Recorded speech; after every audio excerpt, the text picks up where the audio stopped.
Finally, I can get divorced.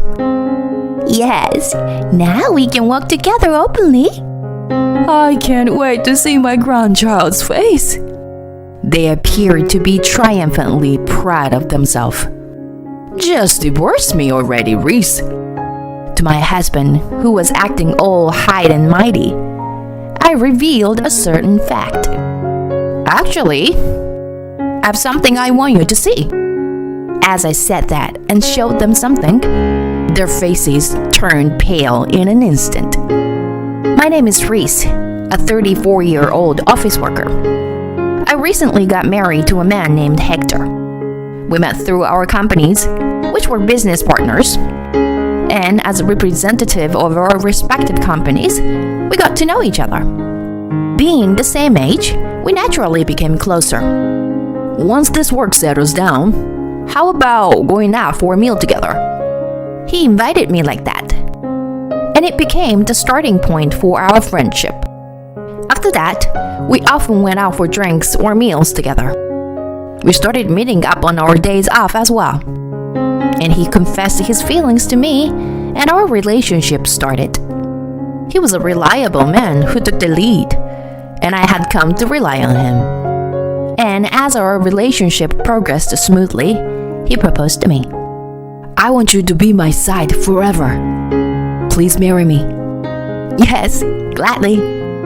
I was truly happy when my beloved partner proposed to me. When I shared the news of our marriage with my parents, they were overjoyed. I thought you would never get married. Congrats, honey. This is truly wonderful. They had been eagerly awaiting my marriage. At that moment, I keenly realized how much freedom I had enjoyed until now. So, for the sake of my parents, I made up my mind to have a happy married life and put their worries to rest. What? Reese, are you finally getting married too? Yes, I can finally fulfill my duty as a child. Congrats! I'm glad you found a good person. Thank you. I'm happy. My best friend Mandy is celebrating my marriage as if it were her own.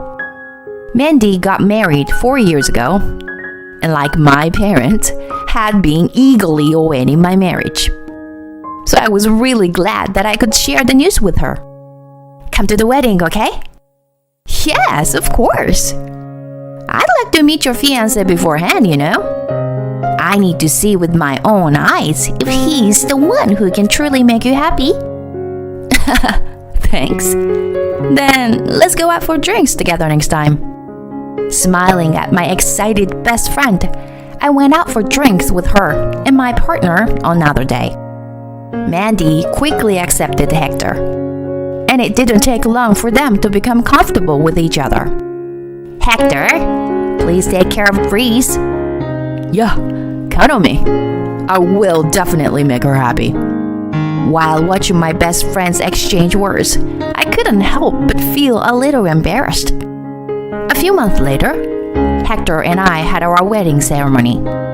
Currently, we are happily enjoying our newlywed life. Even though both of us work, my husband can't cook, so I take care of the cooking.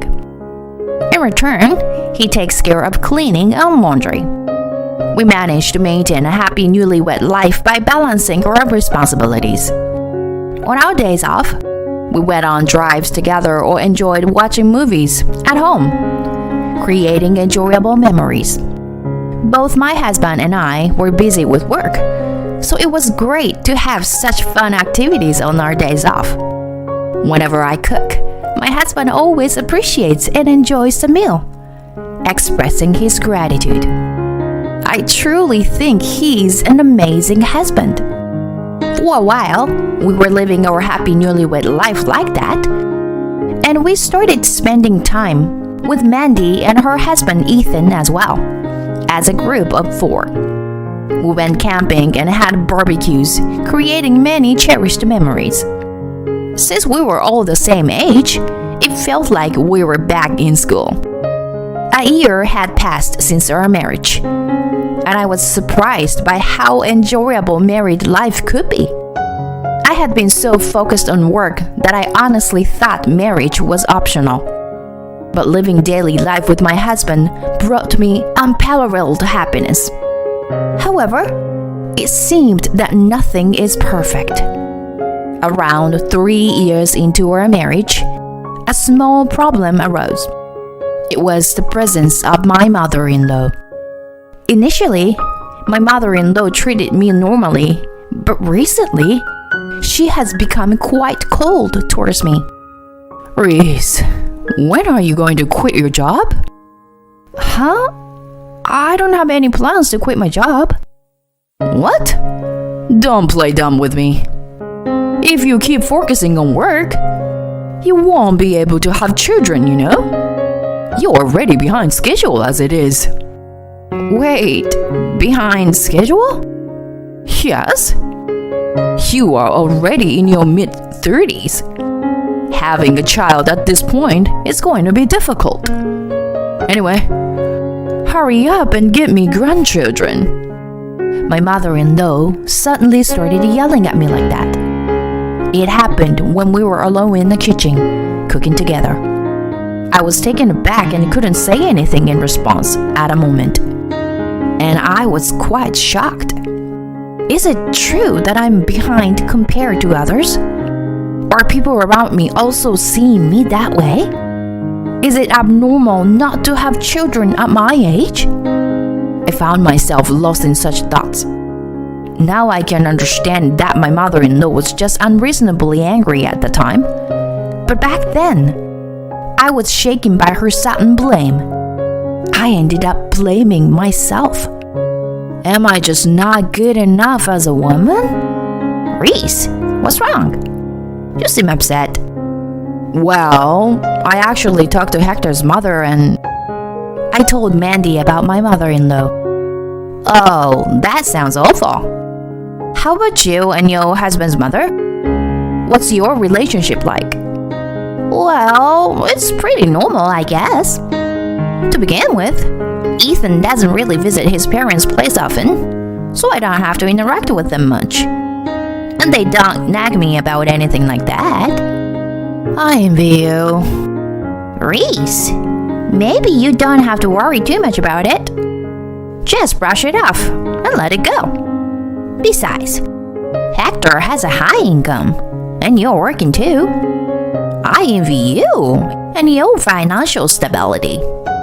My husband is not really making much progress in his career, you know. Well, Ethan is working at a major company, right?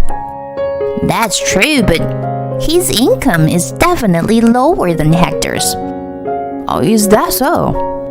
Mandy and I have different worries and different perspectives. But just having someone I can talk to like this makes a big difference and eases my mind. I'm really grateful to have Mandy. However, after that, my mother-in-law's harassment escalated significantly. Reese, why are you so useless? I guess working people are just bad at housework. Your cooking is terrible too. Poor Hector, marrying someone like you. How did you manage to win over Hector? My mother-in-law relentlessly showered me with these harsh words. Frustrated, I finally stood up to her. Why do I have to hear such things from you? Hector and I have decided to wait for children to come naturally. We're both content with that. So why is it a problem? Upon hearing my response, my mother-in-law widened her eyes in anger. What?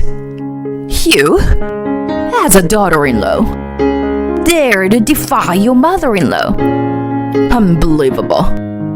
You're truly the worst kind of wife. That's how my mother-in-law and I ended up having a heated argument. That night, as a result, I was scolded by my husband. I heard from Mom that you said something terrible. Your mother kept blaming me relentlessly. She said really hurtful things about not having children. Yeah, she said the same to me. She told me to urge you to have children soon.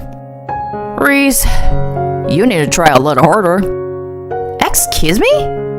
After all, the issue lies with you, right? Wait a minute. Why are you saying such things? I was surprised by my husband's harsh attitude. Well, it's true. It's not my fault. So it must be yours. What? Just hold on a second. Why are you so convinced of that? What kind of reasoning is that?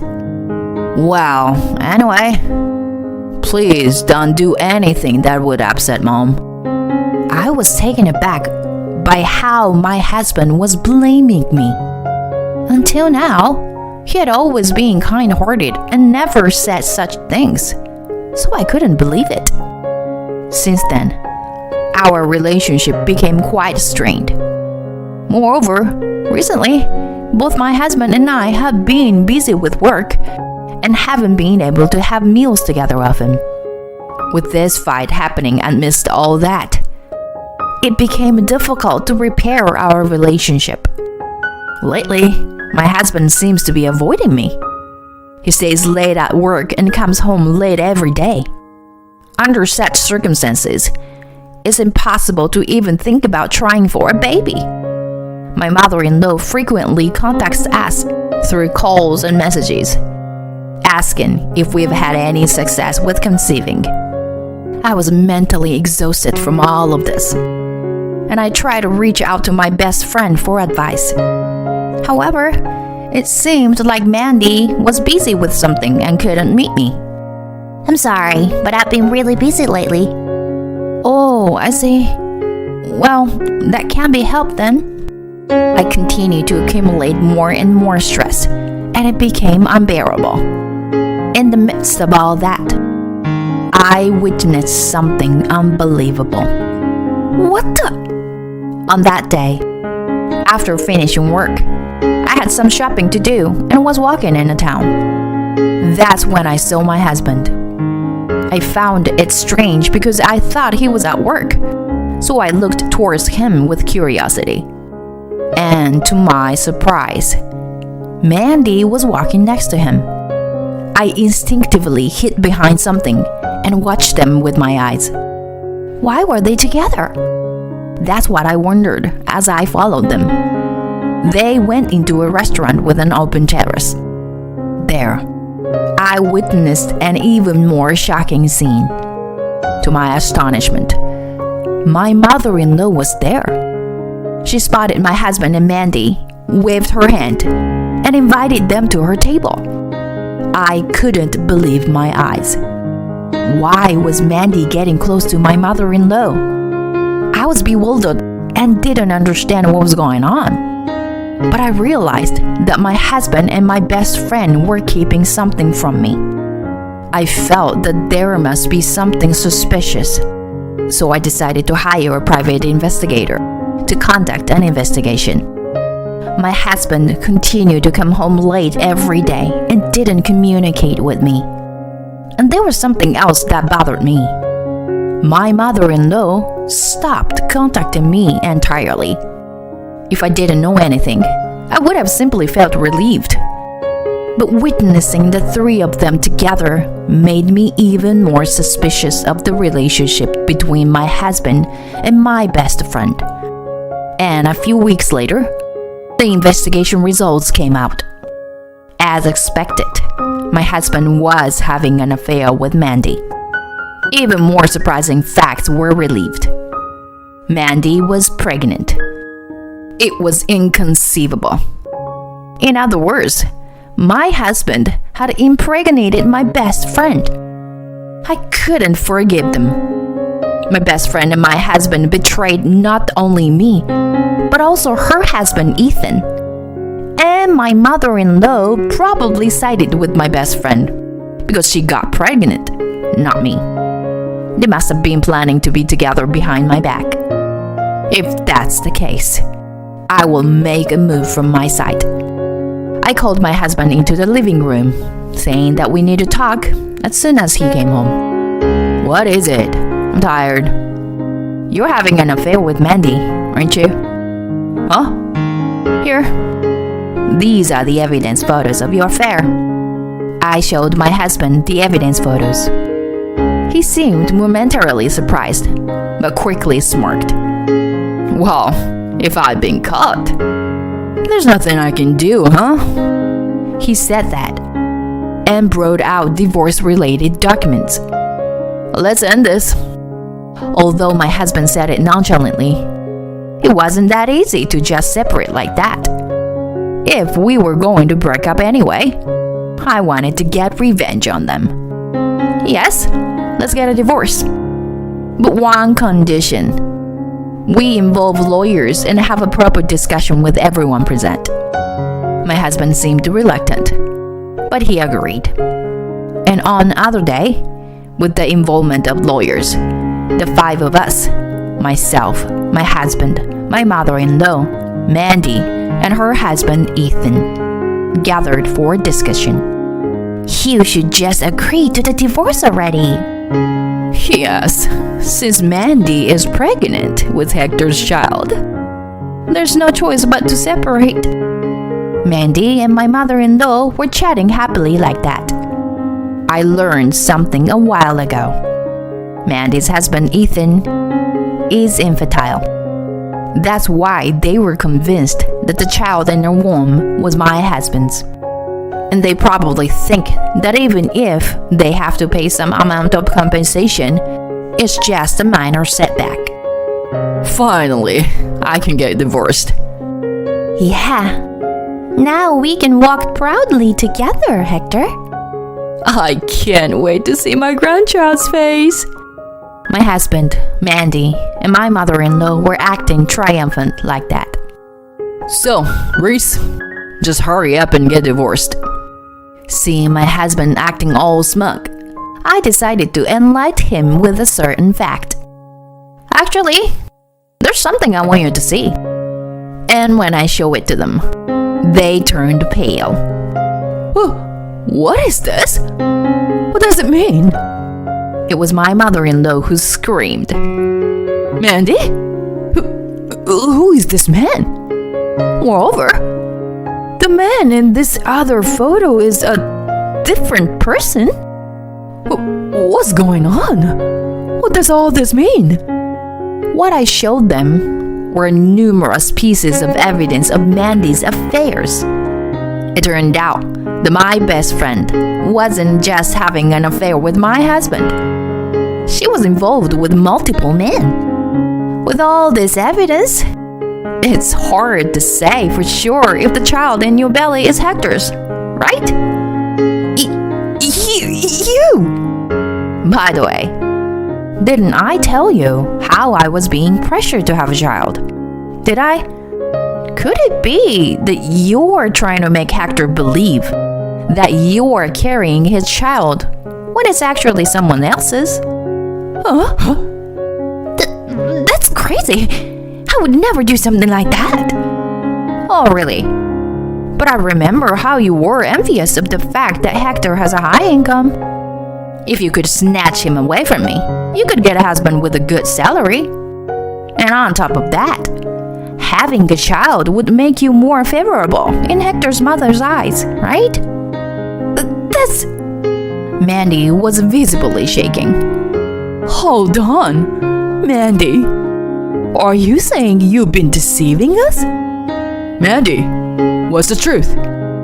My mother-in-law and husband were wide-eyed as they interrogated Mandy. Ethan and I watched the exchange with a cold gaze. Well, let's talk about the compensation for damages first. Ethan and I expect each of you to pay a substantial amount of compensation. When I said that, Mandy hastily approached my husband. Hector, you promised that you would take care of the compensation, right? That was our agreement, right? But my husband replied, that discussion is off the table. Besides, the fact that you had an affair with another man means I won't marry you. He refused to pay for her part of the compensation. Thus, a fight erupted between my husband and my best friend, right before my eyes. Well then, since our discussion is over, we'll be leaving. I said that and left the scene with my lawyer and Ethan. As a result, my best friend Mandy ended up burdened with a large debt and lost everything. She gave birth to the child, but her parents took custody and cut ties with her. In a follow-up story, it turned out that Hector wasn't the biological father of Mandy's child. Regarding my ex-husband, I had sent a certified letter to his workplace, exposing his affair. As a result, his affair became known in this workplace, and he was demoted. Since they had a high number of female employees, his affair was considered detrimental. Now, my ex-husband can no longer expect any career advancements. As for my ex-mother-in-law, it seems that she faced a divorce from my father-in-law, who finally reached his limit after she not only failed to reprimand her son for his infidelity, but also encouraged him to leave me. She was kicked out of her house and apparently moved into my ex-husband's house. However, this incident has caused tension between the two of them, and they fight every day, to the point where the neighbors have been complaining. As a result, my ex-husband and mother-in-law were asked to leave by the landlord, and I don't even know where they are currently living. Well, their fate is no longer of any concern to me. As for me, I'm still dedicated to my work. I finally achieved my long-awaited promotion, and even got a transfer to the company's headquarters in New York. Living here, I truly feel that this is a place where dreams come true. My life is far from over. For now, I'll make my primary goals to succeed in my career, focusing less on marriage or romance for a while.